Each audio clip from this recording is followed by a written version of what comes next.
ఈ రోజున ఈ యొక్క స్నేహితుల దినోత్సవ శుభాకాంక్షలు తెలియజేస్తూ ఉన్నాను.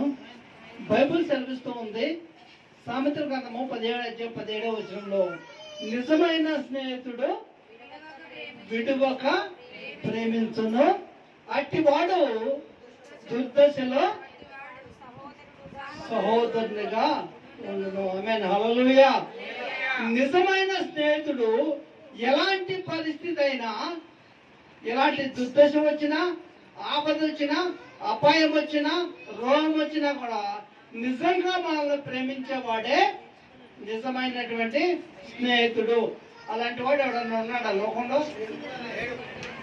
డబ్బుంటే నీకంటే ఎక్కువ స్నేహితుడని దగ్గరికి వస్తాడు. అదే డబ్బు పోయిందనుకో ఏం చేస్తాడు? స్నేహం కట్ అయిపోద్ది. ఆమేన్, హల్లెలూయా. చూడండి, ఈ రోజున నిజమైన స్నేహితుడు అంటే ఎవరంటే, ఎలాంటి పరిస్థితిలో ఉన్నా, హీనం ఉన్నా, తక్కువ ఉన్నా, ఈ కుల మత భేద వర్గం లేకుండా అందరి ఎడల ప్రేమ చూపించేవాడే నిజమైనటువంటి స్నేహితుడు.